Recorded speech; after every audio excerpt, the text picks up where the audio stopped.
I jolted awake in the dead of night to the feeling of a cold blade pressed against my throat. A gloved hand clamped over my mouth before I could scream. In the darkness, a figure loomed over me in a black ski mask, and in a low, gravelly whisper he hissed, "Make a sound, and you're dead." My heart hammered in my chest as I struggled to breathe through my nose, every muscle in my body frozen in terror.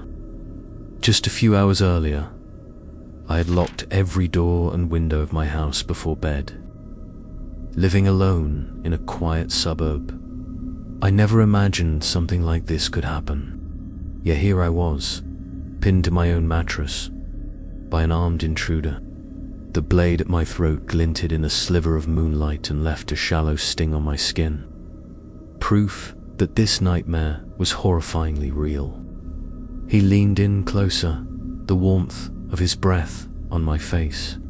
"You're going to do exactly what I say." I managed a tiny nod, trying to appear compliant, while my mind, frantically, my phone lay on the nightstand, a foot away, but with his weight, there was no way to reach it without him noticing. Suddenly, he yanked me upright by my arm and removed his hand from my mouth. "Where's your money?" he growled. My voice quavered as I stammered that my wallet was in the living room. In truth, I kept some cash hidden in a kitchen drawer. I could buy time. He shoved me forward, the knife hovering inches from my back, as he forced me out of the bedroom and down the hall. Every step through the dark house was a struggle to stay calm. My thoughts raced through options. If I tried to run, would I be fast enough? We reached the living room, which was almost completely dark, aside from the faint green glow of the cable box clock. To 47 a.m., my heart pounded against my ribs. "Over there," I stuttered, pointing toward the coffee table by the couch. For a brief moment, he loosened his grip on my arm and turned his head to follow my gesture. This was my only chance, summoning every ounce of courage. I twisted my body and slammed my elbow back into his ribs as hard as I could. He let out a startled grunt of pain. The instant his hold loosened, I tore myself free and sprinted toward the kitchen. Behind me, I heard a furious snarl and the thudding of boots as he gave chase. In the darkness, my familiar home had become a perilous maze. I nearly stumbled, crashing into the kitchen table, but adrenaline pushed me onward. I fumbled for the back door lock with shaking hands. I could feel him lunging closer, a presence just at my heels. At last, my fingers found the deadbolt. I wrenched the door open and threw myself outside into the cold night air. Barefoot, I bolted across my backyard, not daring to look back. A roar of anger erupted behind me as the intruder realized his prey was slipping away. I dashed around the side of the house, toward the street, the sharp gravel cutting into my feet. Help me," I screamed at the top of my lungs as I ran. Porch lights flickered on, up and down the block. I risked one glance over my shoulder and saw the dark figure in my doorway. The silence that followed was overwhelming. I finally collapsed to my knees on the sidewalk, sobbing in relief and shock. Within minutes, neighbors cautiously emerged from their homes, and one of them had already called 911. I realized my throat was burning. When I touched it, my fingers came away wet. The intruder's knife had nicked me just enough to draw blood, a thin line across my skin. The realization of how close I came to death hit me all at once, and I fought the urge to vomit right there. The police arrived soon after. They swept through my house, but the intruder was long gone. However, near an open window at the back, an officer found scuff marks and a muddy boot print. To our horror, they also found a makeshift bed of old blankets and food wrappers. It looked like someone had been hiding above my ceiling for days. I felt sick, knowing that while I was watching TV or sleeping. That man could have been directly above me. They never did catch the intruder. For weeks after, I could hardly sleep. Every creak of the floorboards or gust of wind outside. To this day, I sometimes jolt awake in terror, imagining that masked face hovering inches from me in the dark. I've learned that the worst monsters are the ones who quietly slip inside your life when you least expect it, even in the place you call home. Before we continue, subscribe now if you love true horror stories. These aren't made up. They really happened. Let's continue. I froze in shock as a pale, lifeless human hand slipped out of a black trash bag in my neighbor's garage. The rest of the bag contained bloody clothes and something heavy. My heart pounded against my ribs as I realized I was staring at a severed human hand. Before I could even back away, a voice spoke calmly behind me. Looking for something? My stomach dropped. I turned to see my neighbor, Mr. Connolly, standing in the doorway, holding a shotgun. The friendly smile he usually wore was gone, replaced by a cold. Earlier that afternoon, he had asked me to help move some boxes in his garage. I was a 17-year-old kid, and he was a long-time family friend. I never imagined he could be dangerous. Now, standing feet from a dismembered limb, my throat tightened. "Connolly, what is this?" I stammered. His jaw clenched. "You shouldn't have seen that," he said quietly. The shotgun didn't waver. A sickening dread washed over me. I took a half step back, but he barked. I raised my hands, heart hammering. He motioned me inside, forcing me at gunpoint through his kitchen and down into the basement. With each step down the creaking wooden stairs, a foul odor of decay grew stronger. In the dim light of a single hanging bulb, I saw a metal chair bolted to the floor. I nearly gagged on the stench. This was a personal slaughterhouse, hidden beneath a suburban home. "Please, you don't have to do this," I whispered, voice quavering. For a moment, his eyes flickered with what looked like regret. Then, without a word, he shoved me into the chair. I was trapped. Mr. Connolly moved to his workbench and picked up a large hunting knife.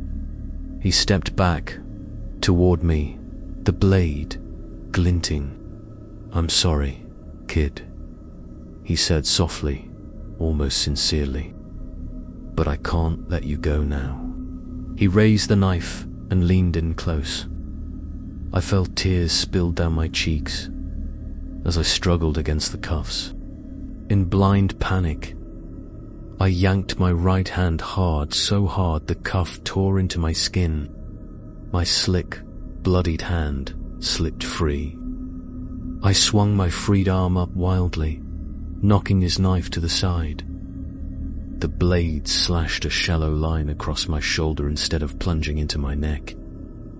He shouted in surprise. Using that moment, I launched myself upward with the chair still attached to my left arm. I rammed into him with all my weight. He stumbled back, crashing into the workbench. The shotgun clattered to the floor. Without hesitating, I wrenched my left hand free from the broken chair and ran. I bolted up the stairs, 2 at a time as he bellowed in rage behind me. My lungs burned, but I didn't stop. I sprinted through his kitchen, out the front door, and across the yard toward my house, screaming for help at the top of my lungs. "Help me!" By the time I stumbled through my own front door and grabbed the phone to call 911, my entire body was shaking uncontrollably. Police swarmed the scene within minutes. I watched from my porch, wrapped in a blanket by a neighbor, as officers descended into that basement of horrors. They didn't find Mr. Connolly. He must have fled. But what they did find made my blood run cold. Multiple bodies, buried beneath his garage and in the backyard. My kindly old neighbor had been a serial killer right under our noses. We moved away not long after. They never caught him. Some nights I wake up from nightmares of that basement, of a shotgun barrel in my face or a knife at my throat. I used to think monsters were strangers in far-off places. Now I know they can be the people we least suspect, living just next door, hiding unimaginable horrors behind a normal smile.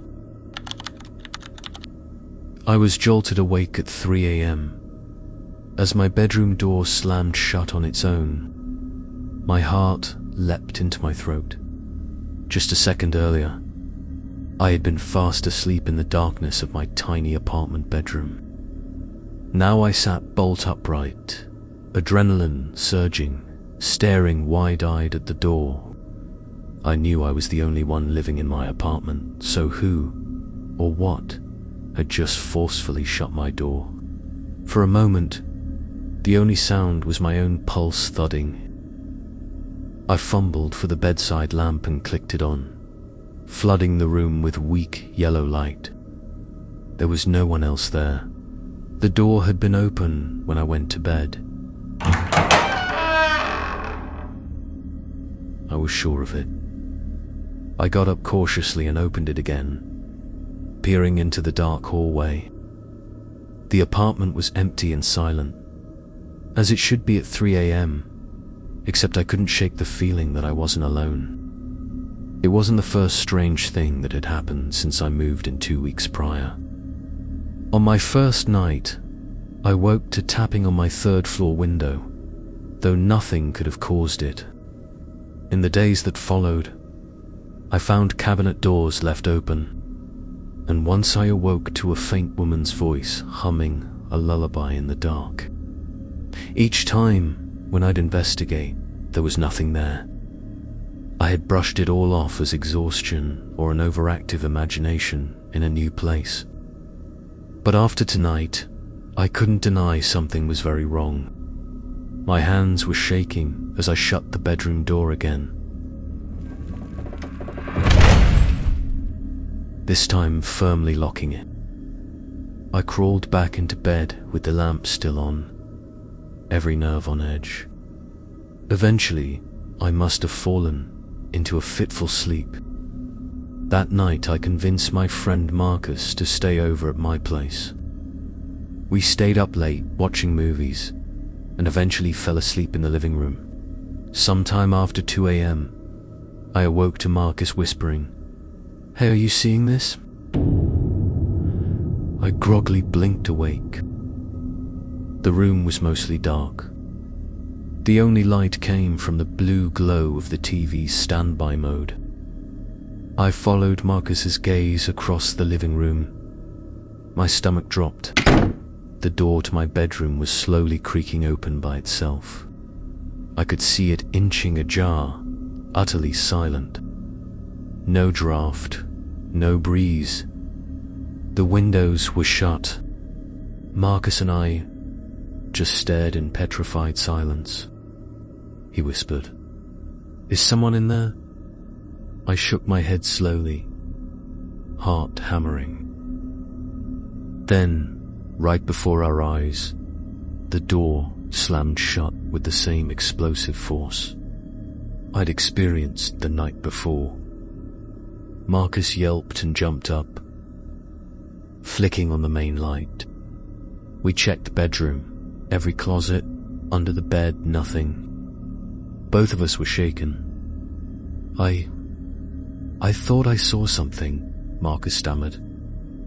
A shadow right behind the door as it closed. I had been so focused on the door itself, I hadn't looked for any shadow, but I believed him. Neither of us managed to get any more sleep. We sat up until dawn, every light in the apartment on, jumping at the slightest creak. By morning, I knew I couldn't stay there another night. I called my landlord and told him I was leaving. Surprisingly, he didn't protest or demand extra fees. It was as if he expected it, as I frantically packed my things the next morning. A neighbor down the hall mentioned in a hushed tone that a young woman had died in my apartment. Tragic accident, she said meaningfully, as if implying more. A quick search later confirmed that the last tenant, a 20-something woman, had fallen to her death from the window under mysterious circumstances, and that no tenant since had lasted long there. I moved back in with my parents for a while after that. I don't know exactly what I experienced in that building, but I know I'll never forget that terrifying night. Even now, I still wake up in a cold sweat, thinking I hear a door slamming.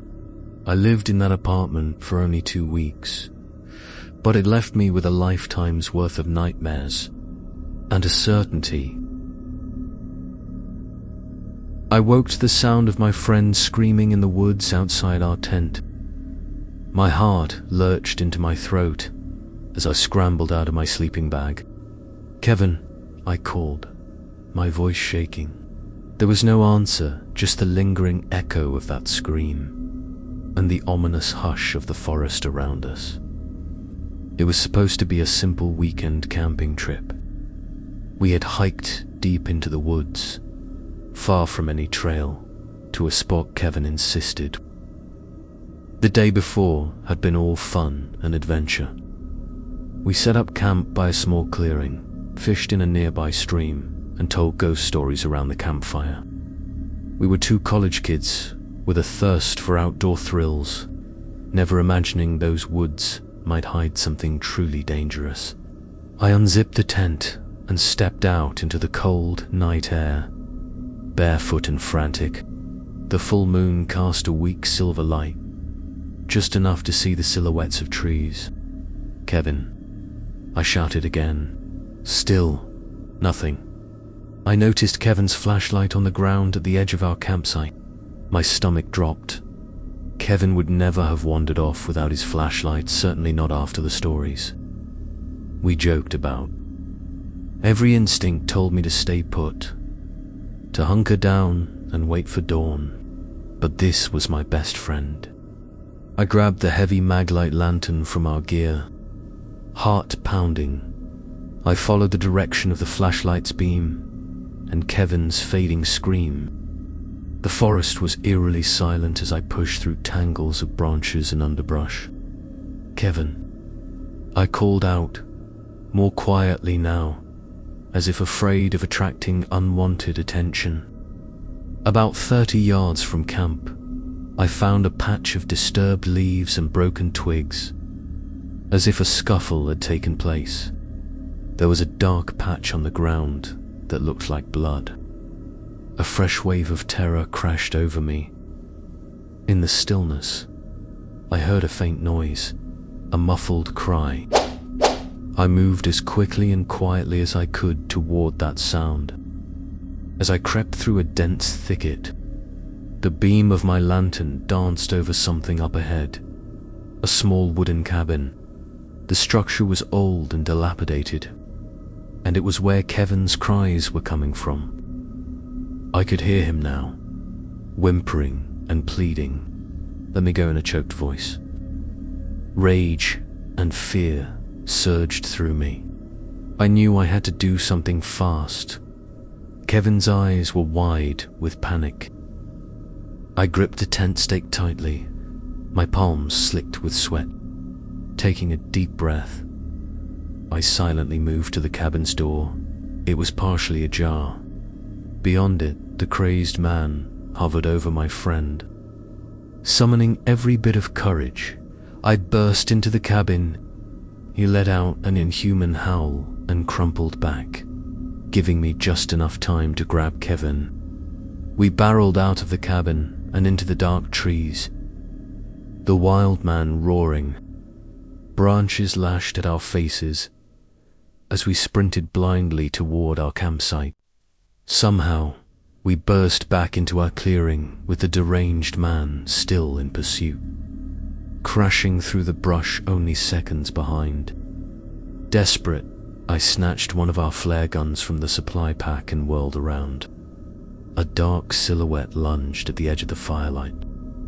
I pulled the trigger, and with a thunderous pop, a blazing red flare shot toward him. The clearing exploded in harsh red light. The wild man recoiled, eyes wide in shock. With a furious, animalistic shriek, he turned and fled into the woods, disappearing into the darkness beyond the flare's glow. I didn't wait to see if he'd come back. I grabbed our car keys, hoisted Kevin up, and we fled through the darkness to our car. With trembling hands, I started the engine, and we sped off down the dirt road as fast as we could. We didn't stop until we reached a small town, where we finally felt safe. At the ranger station, we frantically reported what happened. A search team went out at first light and found the old cabin in evidence of our struggle. The rangers mentioned rumors of a crazed hermit roaming those woods. Kevin and I never returned for our equipment. To this day, I shudder thinking of that night, the dead silence, the crazed look in that man's eyes, and the echo of our screams in the trees. We wanted an adventure, but we barely escaped with our lives. Some places truly are deserted for a reason. It was around 1 a.m. on an empty stretch of highway when a figure suddenly staggered out of the darkness into our headlights. My girlfriend, Nina, let out a scream and I slammed on the brakes.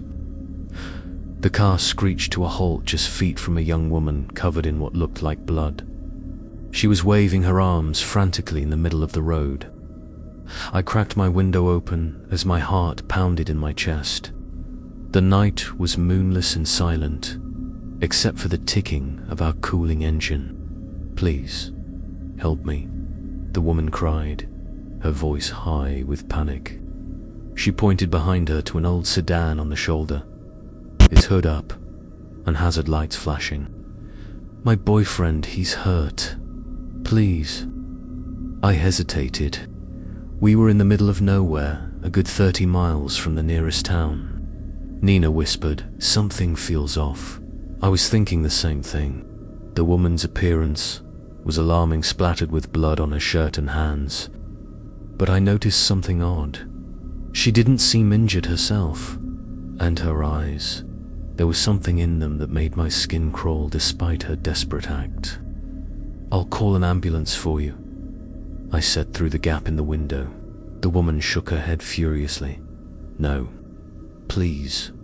He's bleeding. You have to help me get him out."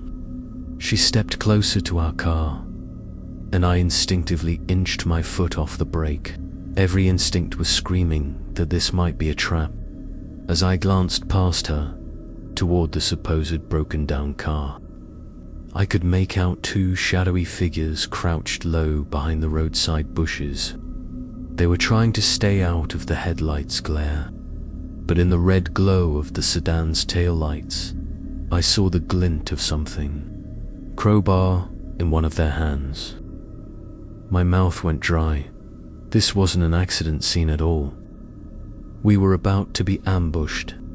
Nina must have caught on at the same moment, because she hissed, "Now." The woman in front of us noticed our change in demeanor. Her pleading expression dropped, morphing into a cold glare. In that instant, one of the hidden figures burst from the bushes towards our car, wielding what looked like a baseball bat. I didn't wait to see more. I slammed the accelerator. Our car lunged forward. The woman barely jumped out of the way as we swerved around her. There was a loud thump. The man with the bat had struck the rear side of our car.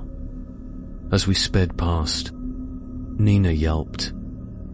and I fought to control the wheel as we veered back onto the highway. My heart was hammering, and I felt a surge of relief for a split second, until I saw headlights flare to life. In my rearview mirror, the old sedan roared off the shoulder, tires squealing, and barreled onto the highway behind us. They were chasing us. Nina was pale and gripping her seat. The speedometer climbed past 80 miles per hour, but the pursuing car was powerful. Its headlights grew brighter behind us.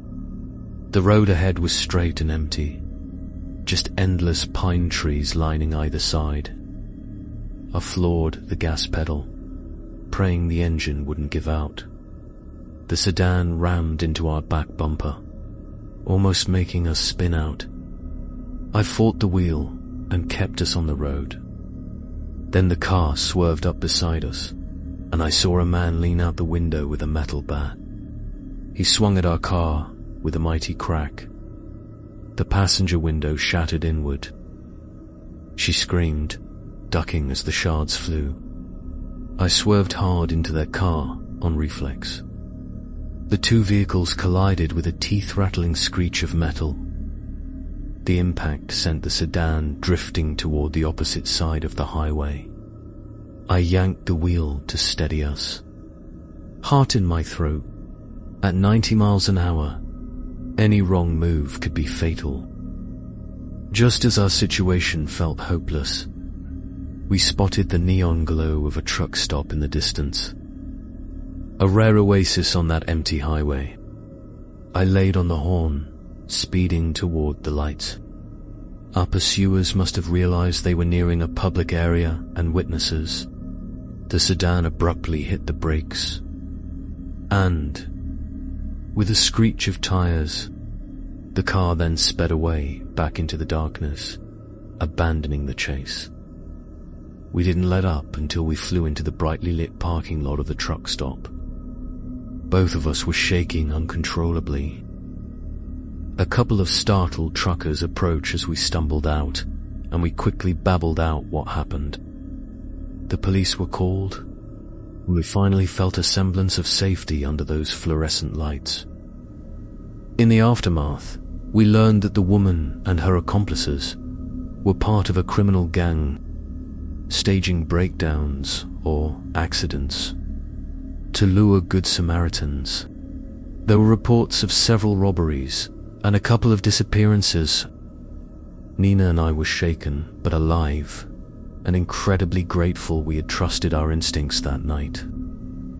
Now, whenever I drive down a lonely road after dark, I think about that haunting encounter. We almost became another tragic headline. It taught me that even the most convincing cry for help might hide deadly intentions, and that sometimes it's safer to drive away and call for professional help instead of playing the hero.